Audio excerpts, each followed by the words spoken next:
How to Talk to Anyone by Leil Lowndes. There are, in this life, two kinds of people.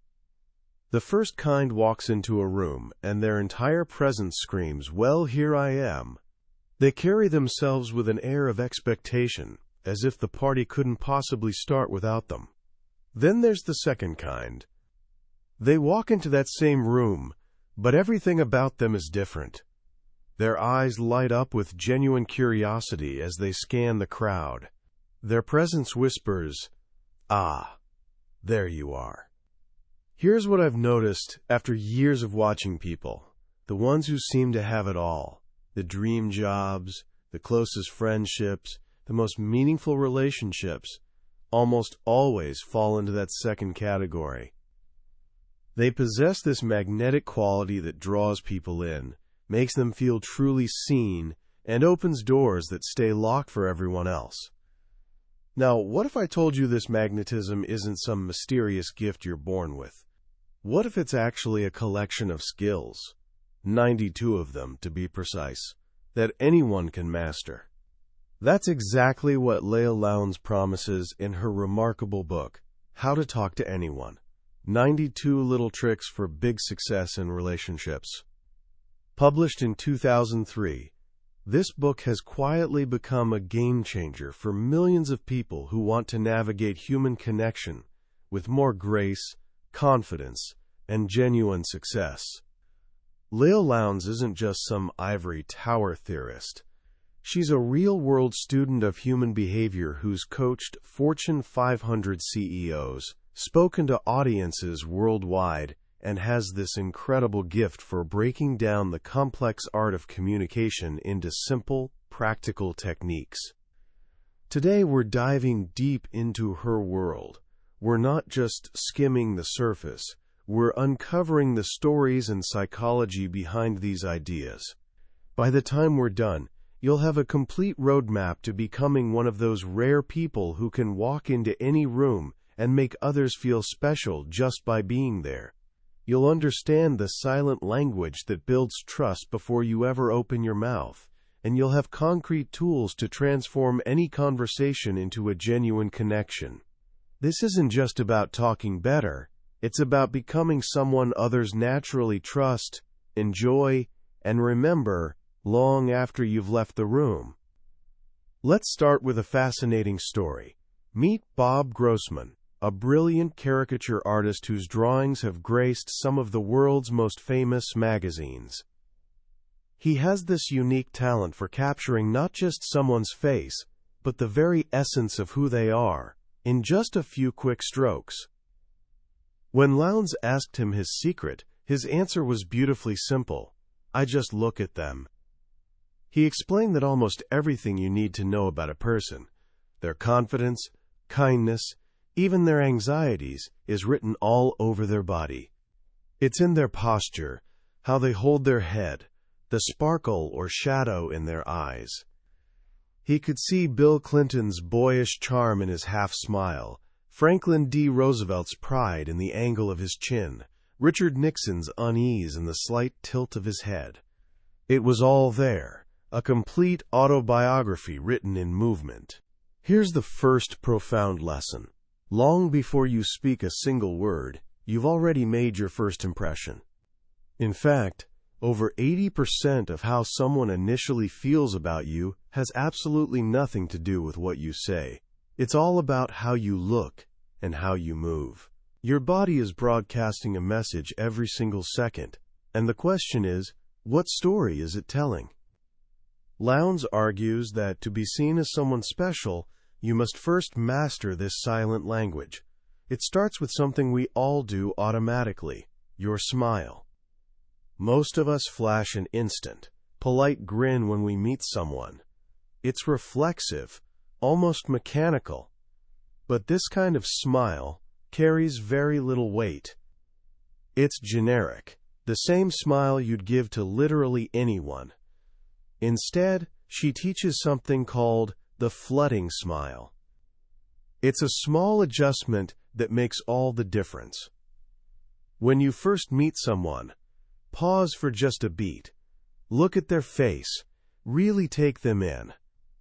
Then let a big, warm, genuine smile flood across your face and light up your eyes. That split-second delay makes all the difference. The other person feels that your smile is real and that it's specifically for them. It's not a public smile, it's a personal one. Interestingly, one study found that women in business who were slower to smile were actually perceived as more credible. A warm smile is powerful, but only when it feels earned. Now let's move up a few inches to your eyes. We've all heard, make good eye contact. But what does that actually mean? Lowndes offers a technique called sticky eyes.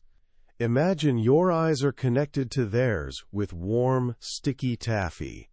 Even after they finish speaking, don't break contact immediately. When you do need to look away, do it slowly, reluctantly, as if you're stretching that taffy until it finally snaps.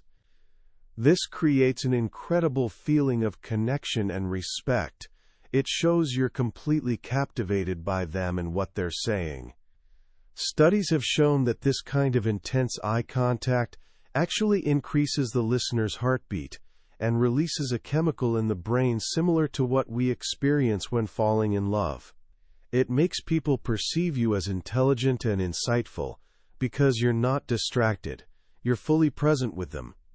For those moments when you want to make an even stronger impact, especially in groups, there's an advanced move called epoxy eyes. When someone else is speaking, keep your gaze fixed on your target, the person you want to connect with. This is bold. Your target will quietly wonder, why are they looking at me instead of the speaker? They'll feel you're deeply interested in their reactions. In a romantic context, it sends an unmistakable message. I can't take my eyes off you. But all the smiling and eye contact in the world won't help if your overall presence doesn't radiate confidence. And the biggest indicator of your confidence, she says, is your posture. Millions of parents have told their kids to stand up straight, but it rarely sticks. So Lowndes gives us a powerful visualization called hang by your teeth. Picture this. Every time you walk through a doorway, there's a circus performer's iron jaw bit hanging from the top of the frame. As you pass through, you mentally bite it, and it swoops you up to the top of the big tent. Feel every muscle in your body stretch into perfect alignment. Head high, shoulders back, torso lifted, like you're a world-class acrobat. Do this every time you walk through a door, at home, at work, at parties, and good posture becomes automatic. You'll start moving with the confidence of someone who's used to being on top. So now you've made a powerful entrance without saying a word. You've got the flooding smile, sticky eyes, and winner's posture. But this is only half the equation. True charisma isn't about making yourself look good. It's about making other people feel good. Everyone you meet is silently asking, well, how do you like me so far? They're watching for signals that you see them, that you recognize something special in them. Deep down, we all have an inner child desperately waiting for approval. Lowndes tells this wonderful story about her friend Carla at a party. Carla was recently divorced, unemployed, and feeling insecure. Several attractive, successful men would smile at her from across the room, and Carla would give a quick, polite smile back before looking away, trying not to seem too eager. And of course, none of them approached her. Then the hostess's 5-year-old son, Willie, came up and tugged on her skirt. Carla's reaction was instant and transformative. A huge, genuine smile erupted across her face. She turned her entire body toward him, knelt down, and gave him her complete, undivided attention. Little Willie absolutely beamed. Lowndes pointed this out to her. Carla, she said, the next time a man smiles at you, give him the same welcome you just gave Willie. Sure enough, minutes later, another man smiled. This time, Carla turned her whole body toward him, flashed that beautiful warm smile, and said, "Hello, come join us." He did, and they were inseparable for the rest of the night. This is the essence of the big baby pivot. When you meet someone new, give them the same total body turn and undivided attention you'd give a precious child. It silently broadcasts, "I think you are very, very special." To amplify this even more, you can use a mental trick called "Hello, old friend." When meeting someone for the first time, imagine they're a dear friend you lost touch with years ago. You've been trying to find them forever, and now, miraculously, here they are. You don't say this out loud, obviously. You just feel it. That secret delight will trigger a remarkable chain reaction in your body. Your eyebrows will soften, your posture will open up, and genuine warmth will radiate from you, making the other person feel instantly comfortable and valued. Now that you've laid the nonverbal foundation, it's time to actually speak. The biggest fear for many of us is that awkward silence after, "Hi." What on earth do you say next? First, Lowndes says you must make a mood match. Before opening your mouth, take a voice sample of the other person. Are they upbeat and energetic, or calm and subdued? Your first words should match their energy level, at least initially. If you're feeling sluggish and someone barrels toward you with crazy enthusiasm, it feels jarring. Similarly, if you're excited and someone responds with a monotone voice, it kills your mood. Like a musician tuning an instrument, you need to find their note before you can make beautiful music together. And what should you actually say? This is where many people freeze, thinking they need some brilliant opening line. Lowndes' advice is surprisingly liberating. Be prosaic with passion. In other words, say almost anything, as long as you say it with genuine warmth and interest.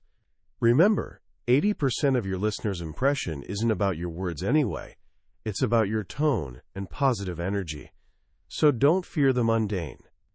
Great party, isn't it? Or I love the music they're playing. Delivered with authentic enthusiasm beats a clever line delivered with anxiety every single time. The two questions you're guaranteed to hear are, "Where are you from?" and "What do you do?" Most people give boring, one-word answers that absolutely murder the conversation. Lowndes says you should never give a naked answer. When someone asks where you're from, don't just say Columbus, Ohio. That's what she calls never the naked city. Prepare a few interesting tidbits about your hometown that give your conversation partner something to grab onto. "I'm from Columbus, Ohio." It's fascinating, they call it, the most American city in America, because so many companies test new products there. If it sells in Columbus, it'll sell anywhere. See? Instead of a dead end, you've opened multiple doors for follow-up questions. The same principle applies to your job, never the naked job. Don't just say, "I'm a financial planner." Instead, frame it in terms of the benefit you provide. I help people plan their financial futures so they can achieve their dreams. This is your nutshell resume, and you should have several versions tailored to different audiences. To a young mother, an employment lawyer might say, "I'm working on a case right now helping a woman who was unfairly let go after her maternity leave." To a business owner, that same lawyer might say, "I help companies navigate the tricky laws around hiring to avoid potential lawsuits." You're not just stating your job, you're telling a story that connects with their world. As the conversation continues, how do you keep it from dying? You become a word detective. Lowndes calls this "be a word detective." Listen closely to every word your partner says, especially words that seem slightly unusual or are said with extra emphasis. These are clues to their real passions. If someone says, "It was a terrible storm last week, but it was good for the plants," Don't just agree about the storm. The word plants is your clue. Ask them if they have a garden. You might just unlock a topic they could happily discuss for hours. If you're ever truly stuck, there's a simple, foolproof technique called parroting. Just repeat the last 2 or 3 words your conversation partner said, but turn it into a question. If they say, "I just got back from a really bizarre show," you simply say, "A bizarre show?" This prompts them to elaborate, buys you time to think, and makes you seem engaged and attentive. One of the most powerful principles in the book is that everyone wants to be the star of their own movie. A top salesperson once told me that every sales pitch should be guided by a giant, swiveling spotlight. When you're talking, the spotlight is on you. When the prospect is talking, it's on them. The secret to success? Keep that spotlight on the other person as much as possible. This is what Lowndes calls the swiveling spotlight. Ask questions. Be genuinely curious about their life, work, and passions. The more you let them talk, the more fascinating they'll find you. Now, let's explore the mindset of truly elite communicators, the professionals, or as Lowndes calls them, the big cats. Big cats in the corporate or social jungle operate differently. For one thing, they almost never ask, "What do you do?" It's too blunt, too transactional. It reduces a person to their job title. Instead, a big cat will ask, "How do you spend most of your time?" This is subtle, but profound.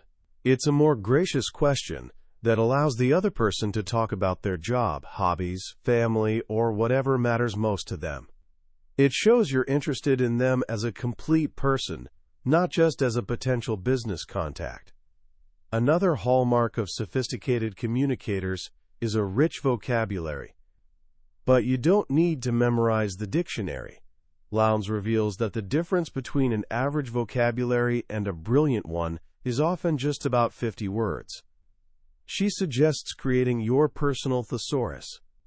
Take a few common words you overuse, like nice, good, or pretty, and find more elegant synonyms that feel comfortable to you.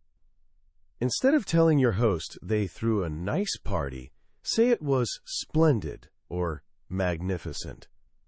Instead of telling someone they look great, say they look stunning or radiant. These small upgrades elevate your conversation and make your compliments far more memorable. When you discover you have something in common with someone, our natural instinct is to jump in excitedly with, "Me too." But big cats know there's a more powerful approach. They kill the quick, "Me too." They wait. They let the other person fully enjoy their story about their passion for skiing or their recent trip to Italy. Then, after letting them have the stage, they casually reveal the shared interest. The delay gives the revelation much more impact and makes you seem confident and secure, not someone desperately seeking connection. One of the most powerful 3-letter words in English isn't sex, it's you. Lowndes calls this principle communication. Whenever possible, start your sentences with you. Instead of saying, "I think this is a great idea," say, "You'll see the benefits of this idea immediately." Instead of asking your boss, "Can I take Friday off?" ask, "Can you manage without me on Friday?" This pushes their pride button and frames the request in their terms, making them far more likely to say yes. It immediately grabs your listener's attention because, instinctively, we all process information through the filter of, "What's in it for me?" Big cats also avoid common traps that make people seem small. They never touch a cliché. They call a spade, using direct, honest words instead of hiding behind euphemisms. And they never, ever tease. Trash the teasing. A cheap laugh at someone else's expense, no matter how innocent it seems, marks you as immature and can silently close doors you never knew were open. To truly connect with people, you need to enter their world. This means learning to speak their language, or what Lowndes amusingly calls gobbledygook. If you're going to a party full of doctors, call a doctor friend beforehand and ask, "What are the hot issues in your field right now?" What opening questions do you ask each other? Every profession has them. For writers, it's, "Do you write fiction or nonfiction?" For doctors, it's, "What's your specialty?" Just knowing a few insider questions makes people feel you're one of them. You don't have to be an expert. You just need to show knowledgeable curiosity. A powerful way to bring your points to life is through potent imaging. Use analogies and metaphors from your listener's world, not your own. If you're talking to a golfer, don't say your idea is on target. Say it hits the sweet spot. If you're talking to a gardener, talk about sowing the seeds of success. This not only makes your point more vivid, it subconsciously tells them, "We think alike, we share the same world." To build that feeling of "we're just alike," you can use the word "we" prematurely. Lowndes calls this the premature we. When you're at a party, standing in the buffet line with a stranger, you might say, "Wow, they really laid out a nice spread for us," or "I guess we're going to have to hit the gym after this." The word "we" is a powerful little tool that creates an instant feeling of shared experience and camaraderie. Perhaps the most delicate art in communication is the compliment. A clumsy or insincere compliment can do more harm than good, making you seem like you're just sucking up. Lowndes dedicates significant attention to the nuances of praise, offering a complete toolbox of techniques that feel both genuine and powerful. The safest and often most effective way to praise someone is behind their back. Grapevine glory is when you tell a mutual friend something wonderful about a person, knowing it will get back to them. A compliment someone overhears is always more credible than one delivered to their face. You can also become a carrier pigeon of good news. When you hear someone say something nice about someone else, make it your mission to deliver that praise. "Sam, I was talking to Carl the other day, and he was absolutely raving about the job you did on that report. Everyone loves the messenger of good news, and you get credit for being positive and supportive." For a direct compliment that truly lands, it needs to be specific and personal. She calls this the killer compliment. It's not, "You're nice." It's, "You have this wonderful sense of calm that puts everyone at ease." It's not, "I like your dress." It's, "You have exquisite taste." A killer compliment should be delivered privately and only occasionally to preserve its power. For people you know well, there are itty-bitty boosters, small, frequent expressions of appreciation like, "Great job," or "Well done." And for those critical moments right after someone accomplishes something, whether giving a speech or cooking a great meal, you must use the knee-jerk, "Wow." Praise must be immediate. The euphoria of the moment makes people hungry for instant validation. Don't wait. But the most profound compliment of all speaks to a person's deepest sense of self. To discover this, Lowndes suggests playing the tombstone game. At a quiet moment, ask a friend or loved one, "If you could have anything written on your tombstone, what would you want it to say?" Their answer reveals the quality they're most proud of. It might be, "He was a man of his word," or "She spread joy wherever she went." File that information away. Weeks later, when the moment is right, feed that exact phrase back to them in a compliment. "You know, the reason I respect you so much is that you're a man of your word." In that moment, you're telling them, "I see you for who you truly are." It's a compliment that can take their breath away. The final frontier of communication mastery involves navigating the trickiest situations, the ones that can make or break relationships, governed by unspoken rules. Lowndes calls this, quote, "breaking the most treacherous glass ceiling of all." The first rule: see no bloopers, hear no bloopers. When someone makes a small mistake, spills a drink, stumbles on a word, sneezes, pretend it didn't happen. Drawing attention to it, even with a well-meaning Gesundheit or knowing smile, only highlights their minor failure. Sophisticated people give others the pleasure of pretending they're above such common human mishaps. On the flip side, if someone is telling a story and gets interrupted, be the one who brings the conversation back to them. Lend a helping tongue.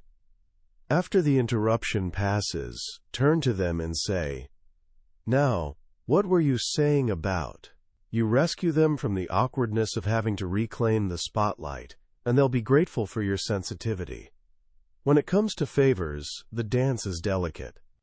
First, when asking, always bear the buried WIIFM and WIIFY, what's in it for me, and what's in it for you. Be upfront about your motives. Don't pretend you're just calling for a casual chat when you really want career advice. Honesty builds trust, and when someone agrees to do you a favor, let them savor the favor. Don't pounce immediately. Give them at least 24 hours to enjoy the warm glow of their own generosity before you follow up. There are also sacred safe havens where tough talk is forbidden. Parties are for prater, light, pleasant conversation only. Dinners for dining, no difficult business negotiations until after coffee, and chance encounters are for chit-chat. If you run into a client you've been trying to reach, don't ambush them with your pitch. A simple, friendly hello will do far more for your relationship in the long run. Finally, Lowndes introduces what may be the most important concept in the entire book, the great scorecard in the sky. In any interaction between two people, there's an invisible scorecard floating above their heads. It tracks who has more power, who owes whom a favor, who needs to show deference. When you're asking for a big opportunity from a powerful person, the score isn't even. They're on top. Your actions must reflect that. You don't ask them to handle trivial details. You show respect for their time. You make it easy for them. Ignoring this scorecard is the fastest way to get thrown out of the game entirely. In the end, all 92 of these techniques boil down to that one single shift in perspective we talked about at the beginning. It's the difference between walking into a room thinking, "Here I am," versus thinking, "Ah, there you are." It's about making your interactions not about you, but about them. And when you do that, something magical happens. People feel seen, they feel valued, they feel special, and they will never, ever forget the person who made them feel that way. As we wrap up our journey through how to talk to anyone, I want to leave you with one final thought. It's easy to look at these 92 tricks and see them as manipulation, just ways to get what you want from people. And if that's how you approach them, that's all they'll ever be. But you'd be missing the entire point. The real brilliance of Leil Lowndes' work isn't in the techniques themselves. It's in the philosophy underneath them. Every single one of these tricks is, at its heart, an exercise in empathy. It's a method for stepping outside your own head and into someone else's world. It's about truly paying attention. Think about the flooding smile. It works because you're taking a moment to actually see the person in front of you before reacting automatically. Think about be a word detective. It works because you're listening with such intensity that you pick up on subtle clues to their passions. Think about the tombstone game. It works because you're taking time to understand what gives another person's life meaning. This book isn't a manual for becoming a slick, manipulative operator. It's a training guide for becoming a more observant, thoughtful, and generous human being. It reminds us that communication isn't a competitive sport. It's a collaborative dance. The goal isn't to win, but to connect. In a world that feels increasingly noisy, distracted, and self-absorbed, the ability to make another person feel truly seen and heard is more than just a skill. It's a genuine gift. It's the rarest and most valuable currency we have. And what Lowndes shows us with beautiful simplicity is that giving this gift doesn't require special talent or a magnetic personality. It just requires practice. So here's my challenge to you. Don't try to memorize all 92 tricks. Just pick one. Maybe tomorrow you'll work only on the flooding smile. Or maybe for a week you'll try to kill the quick "me too" in your conversations. Start small. Notice the reactions you get. See how it feels to shift your focus from "how am I doing?" to "how are they doing?" These small moves, practiced over time, become habits. And as the book wisely reminds us, your habits create your character, and your character shapes your destiny. The destiny this book offers is one of deeper connections, richer relationships, and a quiet confidence that comes from knowing you can navigate any social situation with grace and warmth. It's the destiny of becoming someone who walks into a room and makes everyone else feel glad they're there. That was a summary of How to Talk to Anyone by Leil Lowndes.